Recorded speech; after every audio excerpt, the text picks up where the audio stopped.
Всем привет! В общем, сегодня произошла немного печальная ситуация. Мы рано-рано утром встали специально в 5:30 утра, чтобы пойти погулять в Лондон и заснять вам город, потому что вчера мы уже гуляли по этим местам, но вчера был какой-то марафон, и все было перекрыто, было очень много людей, было капец как шумно, и хотелось поскорее сбежать из центра.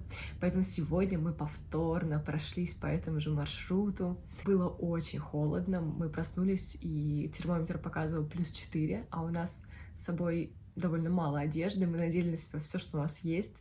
У меня было целых 4 слоя, там, майка, кофта, жилетка и плащ. У нас нет шапок, нет перчаток. Короче, реально холодно. И Вова в какой-то момент прям говорил мне: давай поедем уже домой, потому что я уже очень замерз. Оказалось, что он забыл надеть свой кардиган, то есть он был в 2 футболках, в рубашке, но без свитера.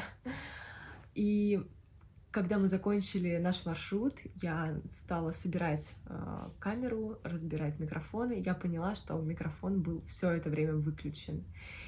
И это такая большая трагедия, потому что когда ты включаешь микрофон в телефон, то телефон перестает записывать звук со своих микрофонов. То есть не записался не только мой голос, но там шум города не записался, а звук Биг Бена не записался. И это было так трагично. Я всю дорогу ехала молча, потому что пыталась сдержать свои слезы. Приехала домой, начала плакать. Я записывала видео, там около 140 коротких нарезок, делилась какими-то эмоциями, которые сейчас, если я пойду еще раз этим маршрутом, я уже не смогу повторить. Но мне безумно жалко материал, поэтому я сейчас что-то попытаюсь с ним сделать, как-то его склеить. Надеюсь на вашу поддержку. Я найду какую-нибудь хорошую музыку, сделаю видеоряд под музыку. В любом случае, Лондон прекрасен, виды очень хорошие, дома прекрасные. И мне хочется показать это вам, чтобы вы тоже это увидели. Не переключайтесь, досмотрите это видео. Я надеюсь, что оно будет все-таки интересным. И да, приятного просмотра. Идем по улочке, послушайте, как поют птицы.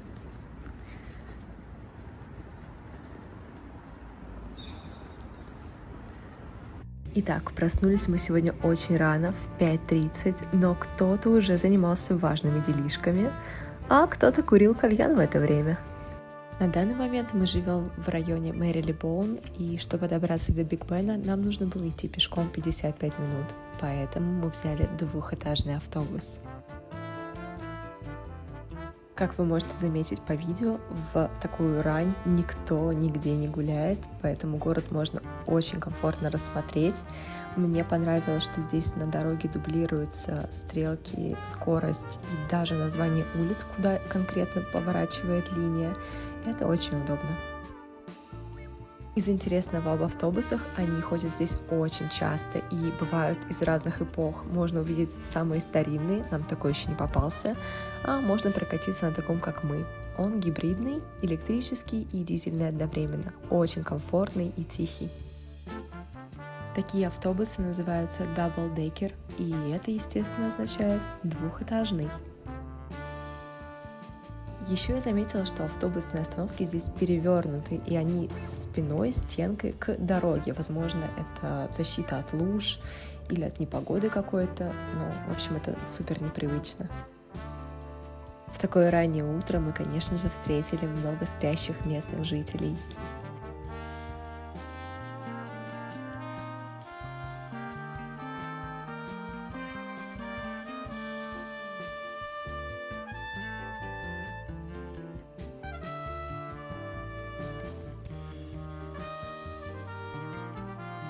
Ну вот мы и доехали до центра, и первым же делом пришли посмотреть на него, на Биг Бен.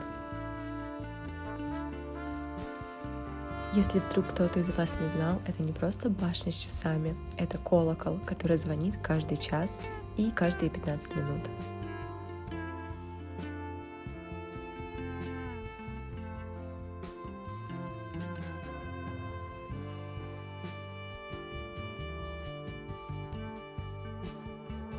А здесь на площади стоит памятник. Догадались, кому? Да, Уинстону Черчиллю, одному из самых известных премьер-министров. В В эти выходные мы встречались с нашими друзьями. На самом деле я очень рада, что у нас здесь есть хоть какие-то знакомые, к которым мы можем даже прийти в гости. Они нам рассказали много всего интересного, и их истории помогли нам определиться с районом, где бы мы хотели снимать квартиру.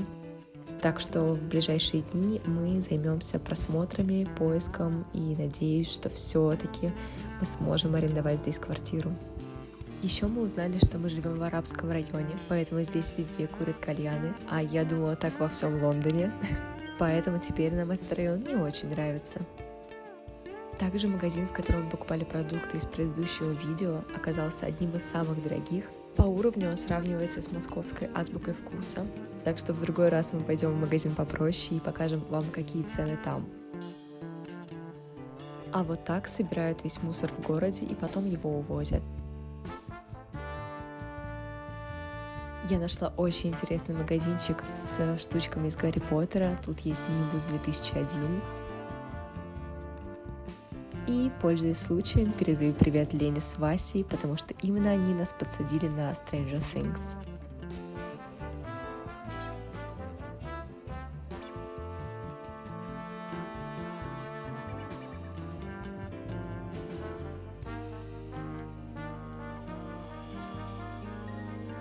Ну что, а это у нас снова до боли знакомые виды из учебника английского языка. Трафальгарская площадь. Это Национальная галерея. В этот музей можно прийти бесплатно, так что в следующий раз мы обязательно воспользуемся этой возможностью.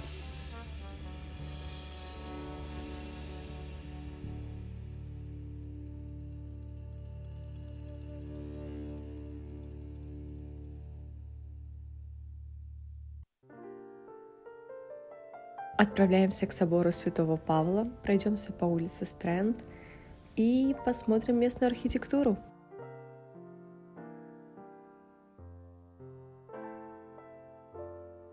Кстати, я думала, что в Лондоне все одеваются очень ярко, модно, но на самом деле оказалось, что здесь такие же обычные люди, как и везде.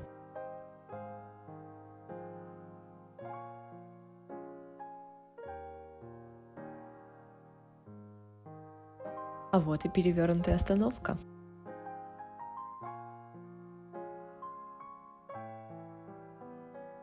Кстати, мне нравится, какие здесь используют шрифты. Настоящая услада для глаз дизайнера.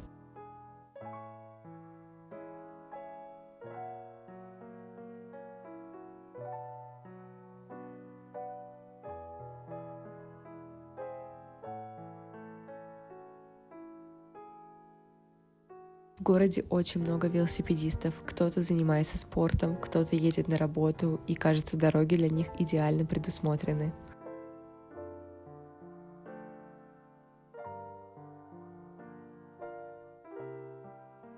Здесь я впервые узнала, что телефонные будки бывают не только красного цвета, но и какая-то черного. И эта будка используется сейчас для Wi-Fi. Вряд ли из нее можно куда-то позвонить. Все-таки на дорогах мы нашли мусор. Здесь такое встречается нечасто. Возможно, это мусор, который разлетелся из пакетов. Возможно, еще не успели убрать. Но это не так сильно бросается в глаза, и с этим можно жить. Я в восторге от того, как много деревьев в центре города и как же красиво через них просачивается солнечный свет. Просто фантастика. А еще посмотрите на вот эти небольшие пряничные домики. Это будто бы маленькие таверны, которые аккуратно вписаны в современный город. Еще меня очень поразили вот эти супер узкие дома. Они очень милые.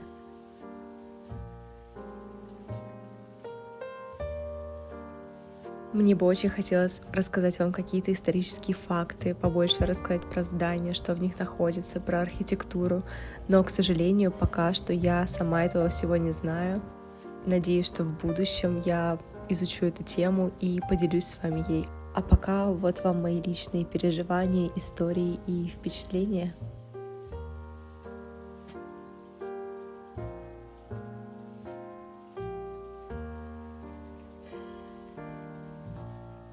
А вот, кстати, одежда типичного британца. Вон там вдалеке виднеется собор Святого Павла. Это такая ответочка Ватиканскому собору Святого Петра. они немного похожи, и этот собор является резиденцией епископа Лондона, так что это довольно значимое место. Мы, конечно же, сравнили его с Исаакиевским собором, потому что он такой же величественный, и у него такой же красивый круглый купол.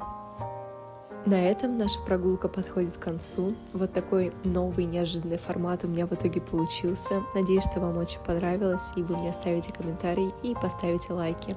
До новых встреч!